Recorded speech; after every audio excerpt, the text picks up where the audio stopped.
पदार्थ को दी गई ऊष्मा की मात्रा का एक भाग उस पदार्थ पर यानी निकाय पर कार्य करने, निकाय द्वारा किए गए कार्य, और दूसरा जो भाग है यानी शेष भाग है वो निकाय की आंतरिक ऊर्जा में परिवर्तन के काम में आता है। आज हम देखेंगे ऊष्मागतिकी का द्वितीय नियम, यानी कि इस चैप्टर के हिसाब से हम देखेंगे अंतिम नियम। ये नियम जो है वो ये कहता है, सामान्य शब्दों में अगर मैं कहूं तो ये नियम कहता है कि अगर कोई भी ऊष्मा इंजन लो, कोई भी ऊष्मा इंजन लो, तो आदर्श ऊष्मा इंजन जो होता है उसकी दक्षता होती है 1 यानी कि 100%, और आदर्श प्रशीतक जो होता है उसके लिए निष्पादन गुणांक का मान या उसकी क्षमता का जो मान है वो अनंत होता है। उसकी क्षमता का जो मान है वो क्या होता है? अनंत होता है। यानी ये जो नियम है, इस नियम के अनुसार अब देखो दक्षता अधिकतम कब हो सकती है?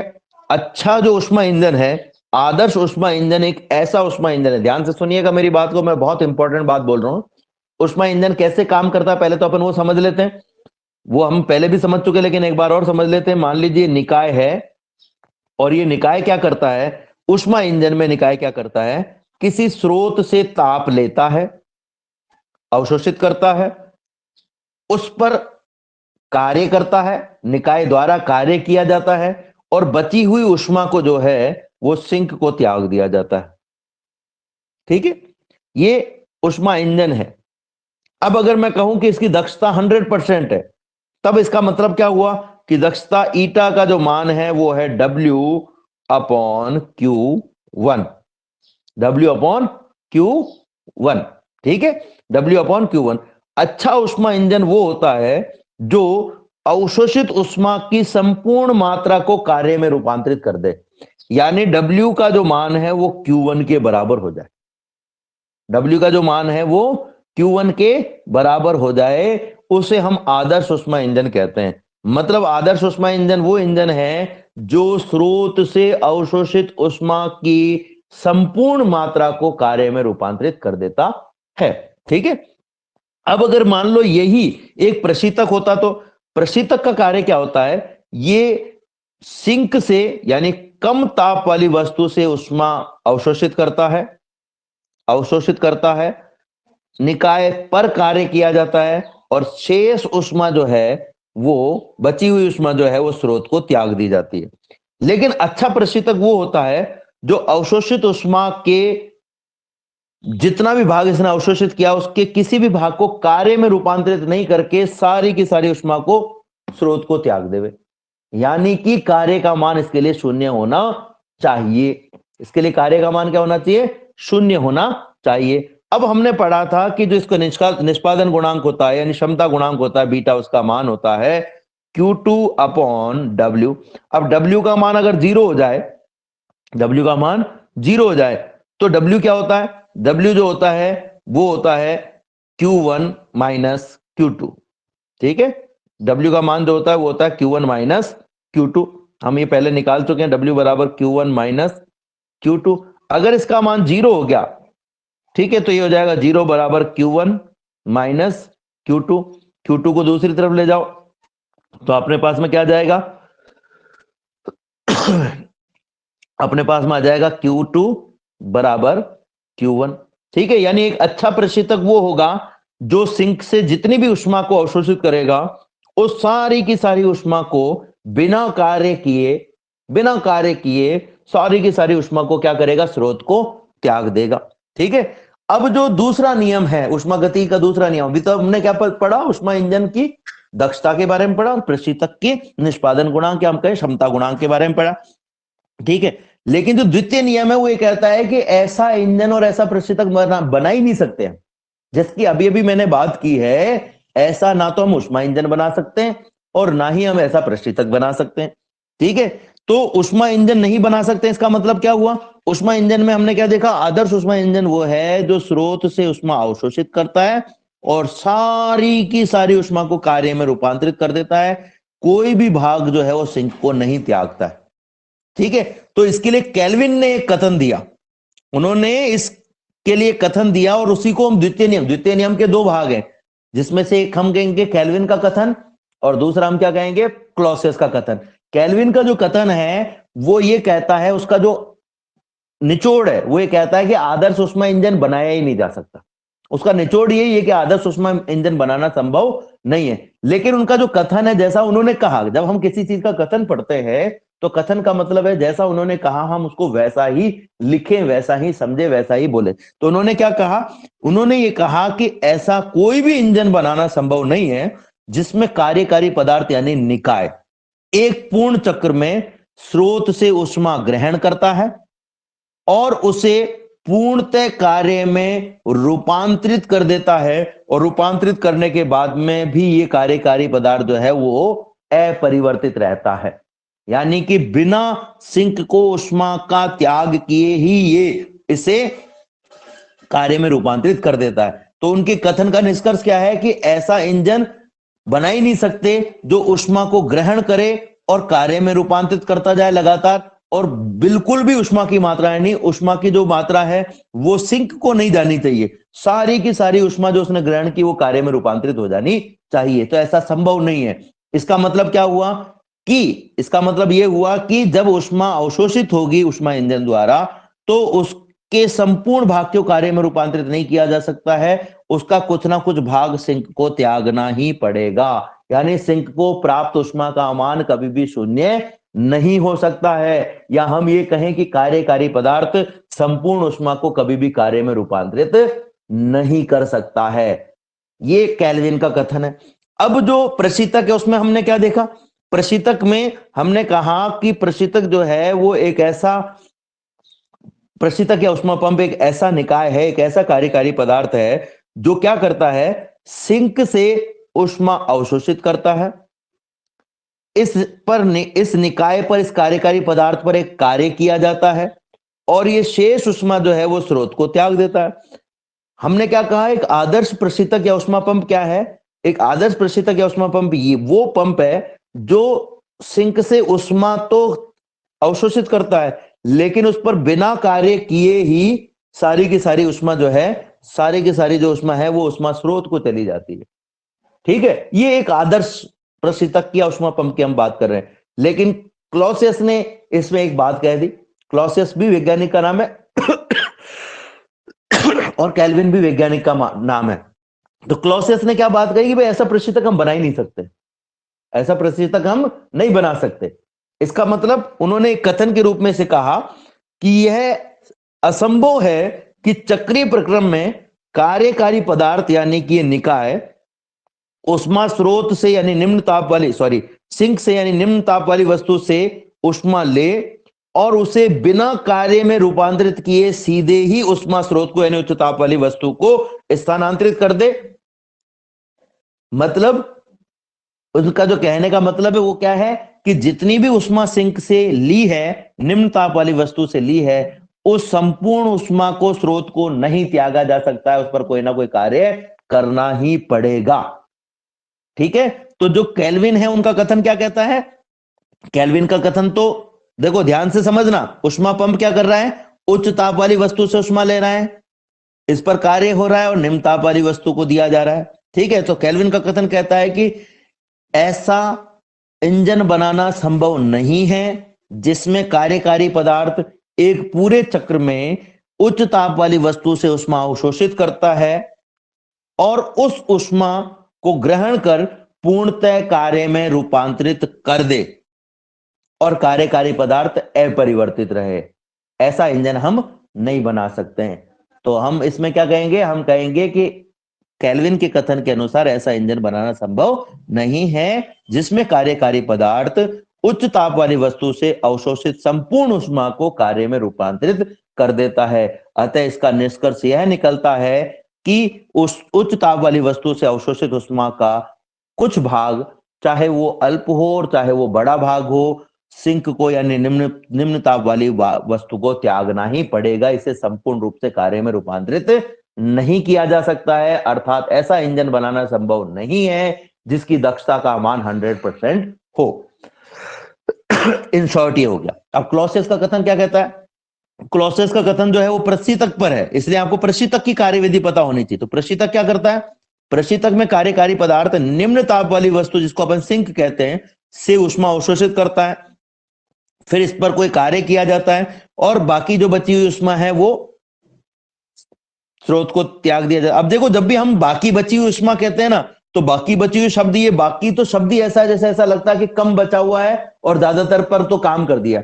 हमने इससे जितनी भी उष्मा ली उसका थोड़ा सा भाग तो ज्यादातर भाग को तो काम में ले लिया और थोड़ा सा हमने दे दिया। तो शेष का मतलब हमेशा थोड़ा सा नहीं होता, हमेशा थोड़ा सा नहीं होता। उष्मा इंजन तो क्या करता है, अवशोषित उष्मा के अधिकांश भाग को कार्य में रूपांतरित करता है, और प्रशीतक जो होता है वो अवशोषित उष्मा के न्यूनतम भाग को कार्य में रूपांतरित करता है और अधिकतम भाग को उच्च ताप वाली वस्तु को त्याग देता है। ठीक है, तो जो क्लॉसियस उनका कथन कहता है कि ऐसा कोई भी चक्रीय प्रक्रम यानी प्रशीतक बनाना संभव नहीं है जिसमें कार्यकारी पदार्थ का कार्य केवल निम्न ताप वाली वस्तु से उष्मा को अवशोषित करके उच्च ताप वाली वस्तु को स्थानांतरण करना हो। यानी ये जो कार्यकारी पदार्थ है वो निम्न ताप वाली वस्तु से उष्मा अवशोषित करेगा, पर उस सारी उष्मा को ये उच्च ताप वाली वस्तु को स्थानांतरित नहीं कर सकता है। इसमें से कुछ ना कुछ उष्मा को कार्य में रूपांतरित करना ही पड़ेगा। ठीक है, तो ये जो कथन है, दो कथन, ये दोनों कथन ही उष्मा गतिकी के नियम है। तो उष्मा गतिकी का द्वितीय नियम जब आता है तो आपको क्या करना पड़ेगा बच्चों, आपको ये दोनों कथन लिखने पड़ेंगे, एक कथन से काम नहीं चलेगा। अब थोड़ी सी गड़बड़ क्या होती है बच्चों, गड़बड़ ये होती है कि हम ये भूल जाते हैं कि क्लॉसियस के कथन में क्या लिखना था और केल्विन के कथन में क्या लिखना था, क्योंकि कथन तो आपको याद रह जाते हैं। ऐसा होगा, कथन तो आपको याद रह जाएंगे, लेकिन उल्टा पुल्टा हो जाता है। क्लॉसियस का जो कथन है उसमें आप केल्विन का कथन लिख देता हूं, और केल्विन का जो कथन है उसमें क्लॉसियस का कथन लिख देता हूं। तो याद करने का तरीका बता रहा हूं मैं आपको। ये दोनों जो है उसमें से एक तो है उष्मा इंजन के लिए, ठीक है, और एक है किसके लिए, एक है हमारे पास में प्रशीतक के लिए। अब आप दोनों को नाम से अगर पढ़ोगे तो पे ऐसा लग रहा है कि ये कोई गर्म चीज के लिए और ये कोई ठंडी चीज के लिए। गर्म मतलब ताप, गर्म मतलब ताप, और ताप का मात्रक क्या है, ताप का मात्रक क्या है, कोई बता सकता है मुझे ताप का मात्रक क्या होता है? केल्विन। यानी कि जब भी केल्विन आवे, जब भी केल्विन आवे तो समझ लेना, सेकंड लॉ के लिए मैं बोल रहा हूं, केवल सेकंड लॉ के लिए, केल्विन आवे तो समझ लेना कि ताप के बारे में बात हो रही है। ताप जो है वो गर्माहट को बताता है, गर्माहट उष्मा को, इसलिए हम कहेंगे कि केल्विन का नियम उष्मा इंजन के लिए। ये याद रखने का तरीका है, ठीक है। ऐसा कोई इसमें कोई वो रॉकेट साइंस नहीं है और ये कोई सिद्धांत नहीं है, ये हमने एक तुकबंदी की है केवल। तुकबंदी जो होती है ना वो क्या होता है, इत्तेफाक से फिट हो जाती है, तो यहां पर भी इत्तेफाक से फिट हो गई है। ठीक है, तो ये हमारा जो था सेकंड लॉ था। अब देखिए हमने बच्चों इस चैप्टर में फर्स्ट लॉ शून्यांक नियम पढ़ा, फर्स्ट नियम पढ़ा, सेकंड नियम पढ़ा, चैप्टर हमारा खत्म हो। लेकिन अभी भी एक भाग बाकी है और वो है कार्नो इंजन जो बनाया गया उसकी दक्षता हमने ज्ञात की, और उस दक्षता को ज्ञात करने के बाद में हमने एक बात कही कि eta is equal to 1 minus T2 upon T1। ये जो दक्षता हमारे पास में प्राप्त हुई, ये जो दक्षता हमारे पास में प्राप्त हुई, इस दक्षता को आधार मानते हुए कार्नो ने कुछ प्रमेय दी जिसे कार्नो प्रमेय कहा जाता है। इसे क्या कहा जाता है? कार्नो प्रमेय। तो हम उस कार्नो प्रमेय के बारे में समझने का प्रयास करेंगे। अभी मैं दूसरी एक पीडीएफ इस पे, वो एक तरीके से आपकी बुक का लास्ट वाला पार्ट ही है। तो वो जो कार्नो प्रमेय है कभी कभी परीक्षा में वो भी पूछ लिया जाता है, तो हम उस पर भी चर्चा करेंगे कार्नो प्रमेय क्या है। कार्नो प्रमेय जो है वो इस जो कार्नो इंजन की बात की गई थी उसी पर आधारित एक प्रमेय है, और कार्नो की जो प्रमेय है वो इस उष्मा इंजन की दक्षता पर ही आधारित है। तो कार्नो ने जो दक्षता का सूत्र दिया, वो दक्षता का सूत्र ये कहता है, मैं थोड़ा सा इसको बड़ा कर देता हूं, थोड़ा सा समझने में आसानी रहेगी। दक्षता का ये जो सूत्र है, इसके आधार पर इन्होंने ये कहा कि दुनिया में ऐसा कोई भी, चाहे गर्म पिंड हो चाहे ठंडा पिंड हो, उष्मा इंजन बनाओ, प्रशीतक बनाओ, दोनों को मिलाकर के कोई इंजन बनाओ, कुछ भी करो, लेकिन ऐसा कोई भी इंजन दिए हुए गर्म और ठंडे उष्माशयों के क्रम से दो ताप T1 और T2 के बीच कार्य, ऐसा इंजन आप बनाते हो कोई भी इंजन आप बना रहे हो जिसमें दो सकता है, या तो वो उच्च ऊष्मा वाले भाग से ऊष्मा को ग्रहण करने भाग को देगा, या निम्न भाग वाले भाग से ऊष्मा को ग्रहण करके उच्च ताप वाले वस्तु को देगा। ठीक है, ये दो काम ये कर सकते हैं। यानी कोई भी ऐसा ऊष्मा इंजन या हम ये कहें कि प्रशीतक से चक्रीय प्रक्रम पर आधारित, ध्यान से सुनिएगा, चक्रीय प्रक्रम पर आधारित कोई भी ऐसा इंजन बनाना संभव नहीं है जिसकी दक्षता का मान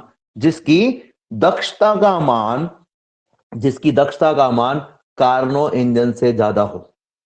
यानी एक तरीके से कार्नो के हिसाब से हम क्या कह सकते हैं कि दुनिया में सबसे ज्यादा दक्षता का जो इंजन है वो कार्नो इंजन है।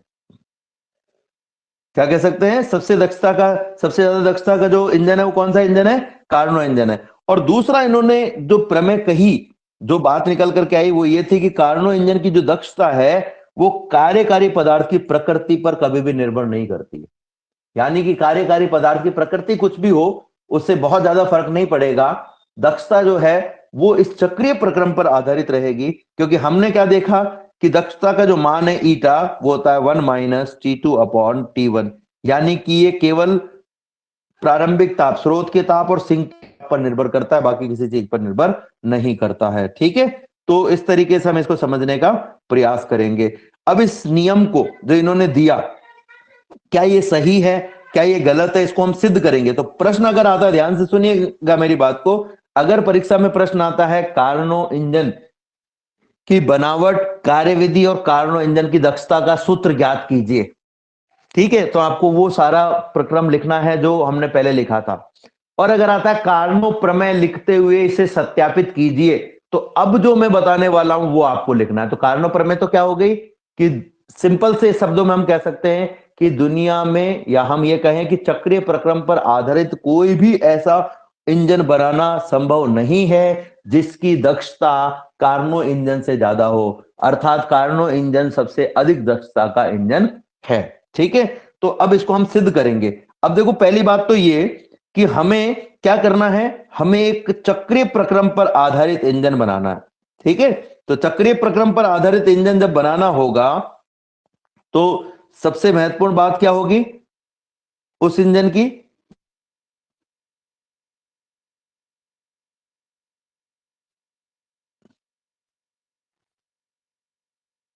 सबसे महत्वपूर्ण बात क्या होगी उस इंजन की कि ये जो प्रक्रम है ये एक दिशा में नहीं चल सकता, दो दिशा में ही इस प्रक्रम को चलाना पड़ेगा। ठीक है, तो अगर मैं केवल ऊष्मा इंजन लूं तो ऊष्मा इंजन क्या करता है, ध्यान से समझना, ऊष्मा इंजन ऊष्मा लेता है, कार्य करता है, सिंक को त्याग देता है। ऊष्मा इंजन ऊष्मा लेता है, कार्य करता है और सिंक को त्याग देता है। तो क्या ये चक्रीय प्रक्रम हुआ बच्चों? चक्रीय प्रक्रम कब होगा? जब ये कार्यकारी पदार्थ अपनी प्रारंभिक अवस्था में वापस आ जाए।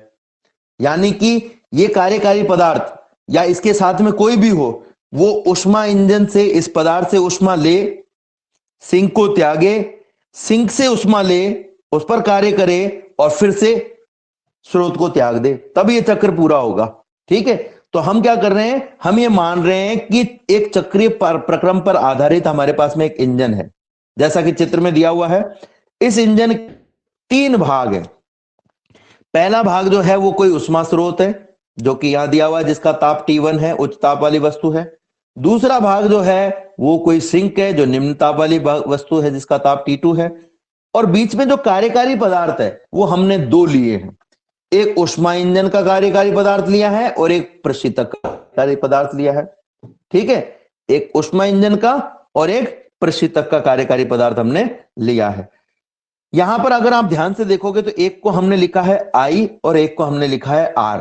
I का मतलब होता है कि ये अनुत्क्रमणीय प्रक्रम पर आधारित चीज है, और R का मतलब ये उत्क्रमणीय प्रक्रम पर आधारित चीज है। तो I जो है वो अनुत्क्रमणीय प्रक्रम पर आधारित और R जो है वो उत्क्रमणीय प्रक्रम पर आधारित है। उष्मा इंजन जो है वो अनुत्क्रमणीय प्रक्रम पर आधारित वस्तु है, इसलिए हम I को उष्मा इंजन के रूप में लेंगे और जो R है वो प्रशीतक के रूप में। अब ये जो I है यानी उष्मा इंजन है, ये क्या करेगा बच्चों, जो वस्तु हमारे पास में दी गई है, जो भी वस्तु हमारे पास में दी गई उच्च ताप वाली वस्तु, इससे Q1 ऊष्मा को ग्रहण करेगा। ठीक है, हम सब जानते हैं ऊष्मा इंजन यही काम करता है, ऊष्मा को ग्रहण करता है और फिर क्या करता है, इस पर कोई ना कोई कार्य करता है। मान लीजिए कि इस पर ये W डैश कार्य कर रहा है। कौन कर रहा है? ऊष्मा इंजन का कार्यकारी पदार्थ कर रहा है, यानी ये कार्य पदार्थ द्वारा किया जा रहा है। और बची हुई जो ऊष्मा है वो किसको त्याग देता है? इस सिंक को। तो कितनी ऊष्मा बची? Q1 में से W डैश को काम में ले लिया तो बची कितनी?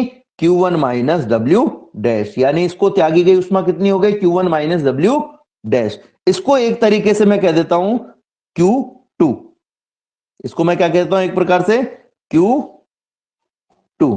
ठीक है, ये Q2 हमने इसको कह दिया। अब जो दूसरी जो हमारे पास में रिवर्सिबल प्रोसेस पर आधारित जो ऊष्मा जो है वो है प्रशीतक। प्रशीतक क्या करता है बच्चों? प्रशीतक यानी कि आर क्या करेगा, ये इस निम्न ताप वाली वस्तु यानी T2 ताप वाली वस्तु से ऊष्मा लेगा, ऊष्मा लिया और ऊष्मा लेने के बाद में इस कार्यकारी पदार्थ पर एक कार्य किया जाता है। मान लीजिए W कार्य किया और बची हुई जो ऊष्मा है वो किसको त्याग दी? स्रोत को त्याग दी। अब मुझे बताओ कि चक्रीय प्रक्रम कब होगा? ये चक्रीय प्रक्रम केवल तब हो सकता है जब प्रारंभिक अवस्था वापस से प्राप्त हो जाए।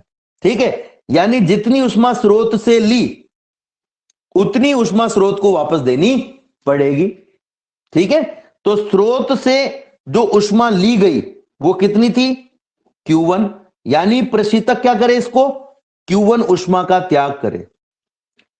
जो ऊष्मा इंजन है उसने तो Q1 ऊष्मा ली और प्रशीतक क्या करेगा? Q1 ऊष्मा इसको वापस दे देगा। ध्यान से समझना, बहुत इंपॉर्टेंट बात है। इसको मैं थोड़ा सा अब मैं इसको वापस से यहां पर इन डायग्राम्स को मिटा करके जो मैंने पेन से बनाया हटा करके फिर समझाना चाहूंगा। तो पहला क्या हुआ इसमें, जो ऊष्मा इंजन है उसने ये किया कि Q1 ऊष्मा ली, Q1 ऊष्मा ली, ऊष्मा इंजन का जो कार्यकारी पदार्थ ना था उसके द्वारा W डैश कार्य किया गया और बची हुई ऊष्मा जो है वो सिंक को त्याग दी गई, जिसको हम कह सकते हैं मान लीजिए Q2। ठीक है, Q2 ऊष्मा जो है वो किसको त्याग दी? इसने सिंक को त्याग दी। और इस Q2 ऊष्मा का जो मान है वो कितना होगा? तो हम कहेंगे भाई Q1 तो इसने ली, उसमें से W डैश कार्य कर लिया, यानी ये Q2 ऊष्मा का मान हो गया। ये तो ऊष्मा इंजन ने किया। अब प्रशीतक ने क्या किया? प्रशीतक ने ये जो सिंक है इससे कुछ ऊष्मा ली, मान लेते हैं Q2 डैश ऊष्मा ली। ठीक है, और इस प्रशीतक में जो कार्यकारी पदार्थ था उस पर कार्य किया गया W। देखो ये W डैश तो क्या है? निकाय द्वारा किया गया कार्य। ये W क्या है? ये W क्या है? ये W निकाय पर किया गया कार्य। मैं थोड़ा सा इसको चेंज कर लेता हूं। मैं इस डैश को हटा करके जो ऊष्मा इंजन हमारे पास में प्राप्त हुआ था उसने जितनी ऊष्मा दी उसको Q2 डैश मान लेता हूं। तो इससे क्या होगा? डैश डैश वाले एक साथ आ जाएंगे, W डैश Q2 डैश, और जो प्रशीतक ने ऊष्मा ली उसको Q2 मान लेते हैं। W कार्य इस पर किया और जो ऊष्मा है उसने शेष ऊष्मा किसको त्याग दी? स्रोत को त्याग दी। लेकिन चक्रीय प्रक्रम के लिए जरूरी क्या है? जितनी ऊष्मा इससे ली गई थी उतनी वापस त्यागे। तो इससे ली कितनी गई थी ऊष्मा? Q1, तो इसको त्यागी कितनी जाएगी? Q1। ठीक है, अब अगर मैं Q2 का मान निकालना चाहता, Q2 का मान निकालना चाहता तो कितना होता? देखो इसने Q2 ऊष्मा ली प्रशीतक ने और इस पर कितना कार्य किया? इस पर जो कार्य किया उस कार्य का जो मान था वो था W। ठीक है, और बची हुई जो ऊष्मा है वो है Q1। ठीक है, लेकिन इस W को आपको क्या करना पड़ेगा? यहां पर ऋणात्मक लिखना पड़ेगा। क्यों ऋणात्मक लिखना पड़ेगा? क्योंकि ये जो W है वो प्रशीतक के कार्यकारी पदार्थ द्वारा किया गया कार्य नहीं है, पर किया गया कार्य है। अब आप सोच रहे होंगे कि पर किया गया कार्य में ऋणात्मक क्यों लें? चलो एक उदाहरण लेते हैं। आप मान लीजिए कि किसी वस्तु को धक्का दे रहे हो। ठीक है, वस्तु को धक्का दे रहे हो तो आपके बल की दिशा मान लीजिए कि उत्तर से दक्षिण की ओर है। किस ओर है? उत्तर से दक्षिण की ओर है। ठीक है, अब मुझे बताओ कि प्रतिक्रिया स्वरूप वह वस्तु आपको जब धक्का देगी तो उसके बल की दिशा किस तरफ होगी? दक्षिण से उत्तर। दक्षिण से उत्तर की तरफ, है ना। इसका मतलब क्या हुआ कि जब हम किसी वस्तु पर कार्य करते हैं, हम किसी वस्तु पर कार्य करते हैं, तो उसका जो भी मान होता है, उस वस्तु द्वारा जब हम पर कार्य किया जाता है तो उसका जो मान होता है वो उसके हमारे किए गए कार्य के विपरीत होता है। मैंने वस्तु पर 5 जूल कार्य किया तो वस्तु मुझ पर विपरीत दिशा में बल लगा रही है, इसलिए इसके कार्य का मान क्या होना चाहिए? ऋणात्मक होना चाहिए। भाई मेरे कार्य का मान धनात्मक है तो वस्तु के कार्य का मान ऋणात्मक होना चाहिए, क्योंकि उसने मुझ पर बल जो लगाया है वो मेरे विपरीत लगाया है। इसलिए हम क्या कहते हैं कि जब निकाय द्वारा किए गए कार्य को हमने प्लस में लिया, निकाय द्वारा किए गए कार्य को हमने प्लस में लिया, तो निकाय पर किए गए कार्य को हमें क्या लेना पड़ेगा? माइनस में। देखो यहां पर हमने पहले प्लस में लिया था, फिर इसको हमने पक्षांतरण किया तब ये इधर माइनस में आया है। तो W को तो ले जाओ राइट में और Q2 को इधर ले जाओ। ठीक है, या हम इसको यूं भी कह सकते हैं कि हमारे पास में हो गया Q1 माइनस W। Q2 का मान क्या हो गया? Q1 minus W। अब मैं थोड़ा सा इसको सारे को मिटा करके Q2 डैश और Q2 डैश और Q2 की मान बात करता हूं। Q2 डैश का जो मान था वो तो था Q1 माइनस W डैश, और Q2 का जो मान है वो है Q1 माइनस W। ठीक है, ये Q2 डैश क्या है? ऊष्मा इंजन द्वारा सिंक को दी गई ऊष्मा। ठीक है, और Q2 क्या है? सिंक द्वारा प्रशीतक को दी गई ऊष्मा। अब मुझे ये बताओ, एक मिनट के लिए सोचो कि आपके पास में एक डब्बा है। ठीक है, ये Q2 कौन है? ये एक डब्बा है, ये डब्बा है। अब A इस डब्बे को ऊष्मा दे रहा है और जो B है वो इससे ऊष्मा निकाल रहा है। तो A तो हो गया ऊष्मा इंजन और B हो गया प्रशीतक। अगर आपको इस डब्बे को ठंडा करना है तो दी गई ऊष्मा की मात्रा ज्यादा होनी चाहिए कि निकाली गई ऊष्मा की मात्रा ज्यादा होनी चाहिए? डेफिनेटली निकाली गई ऊष्मा की मात्रा ज्यादा होगी, तभी तो ये ठंडा होगा। तो प्रशीतक अपना काम अच्छे से कब कर पाएगा? तब कर पाएगा जब जितनी ऊष्मा इसको दी गई है उससे ज्यादा निकाल ली जाए, यानी Q2 का मान Q2 का मान Q2 डैश की तुलना में ज्यादा रहे। Q2 का मान Q2 डैश की तुलना में ज्यादा रहे। तो अब अगर मुझे बताओ कि सिंक की ऊष्मा में होने वाले परिवर्तन का मान आपको निकालना है कि कितना इसमें परिवर्तन हुआ एग्जैक्टली, वो आपको निकालना है। तो हम कैसे निकालें? तो इसके लिए मैं वापस से उदाहरण लेता हूं कि A ने ऊष्मा दी और B ने निकाल ली। A ने मान लो कि 5 जूल ऊष्मा दी और B ने 7 जूल निकाल ली, तो एक्चुअल में इसकी ऊष्मा में कितना परिवर्तन आया है? 2 जूल। 2 जूल कम हो गई। यानी कि अगर आपको ये निकालना है तो आपको इस 7 जूल में से 5 जूल को घटाना पड़ेगा, यानी कि हम क्या कहेंगे? Q2 में से Q2 डैश को घटाना पड़ेगा। ठीक है, Q2 में से Q2 डैश को घटा देते हैं हम, Q2 माइनस Q2 डैश। अब Q2 का मान कितना है? Q1 माइनस W, और Q2 का मान कितना, Q2 डैश का मान कितना है? Q1 minus W dash. ठीक है, देखो ब्रैकेट को खोलते हैं हम। ये ब्रैकेट को खोला हमने, तो ब्रैकेट को खोलेंगे तो हमारे पास में क्या आएगा? Q1 की जगह Q1 माइनस W की जगह W, फिर ये माइनस जो है बीच वाला माइनस दोनों से गुणा होगा तो माइनस का Q1 हो जाएगा और माइनस का W डैश जो है वो प्लस का W डैश हो जाएगा। ठीक है, Q1 से Q1 कट गया, क्या आ गया? W dash minus W। ये क्या आया है हमारे पास में? ये हमारे पास में क्या है? ये हमारे पास में वो ऊष्मा है, हमारे पास में वो ऊष्मा है जो ऊष्मा इसकी कम हुई है। ठीक है, ठीक है ना। अब मैं कुल कार्य निकालना चाहता हूं, ध्यान से समझना। ये कुल ऊष्मा है जो कमी आई है, ये कुल ऊष्मा है जिसकी कमी आई है। ठीक है, अब मैं कुल कार्य निकालना चाहता हूं। तो ऊष्मा इंजन ने W कार्य किया, और प्रशीतक पर W डैश कार्य किया गया। कुल कार्य निकालना तो क्या करेंगे, इन दोनों को जोड़ दो, ये जोड़ दिया, लेकिन एक को प्लस लेना पड़ेगा और दूसरे को माइनस। माइनस क्यों? क्योंकि एक जो है वो द्वारा किया गया कार्य और एक निकाय पर किया गया कार्य, तो कुल कार्य कितना हो गया, W माइनस W डैश। ठीक है, अब मैं इस पूरे को एक साथ लिखना चाहता हूं, ध्यान से समझना। हमारे लिए ये एक ऊष्मा इंजन है T1, ये बीच वाला जो भाग है वो हमारे लिए क्या है क्या नहीं है हमें नहीं पता, ठीक है ना, हमें नहीं पता है कि ये क्या इसने काम किया क्या नहीं किया। और दूसरा जो है वो है हमारे लिए कौन, ये सिंक है। ये क्या है, सिंक है। ध्यान से समझना आप। इस पूरे प्रोसेस में क्या हुआ कि ये जो ऊष्मा इंजन है इससे Q1 ऊष्मा ली गई, ठीक है, उस पर कुछ कार्य हुआ या उसके द्वारा कुछ कार्य हुआ, ऊष्मा इसको त्यागी गई, वापस इससे ऊष्मा ली गई और इसको ऊष्मा त्याग दी गई।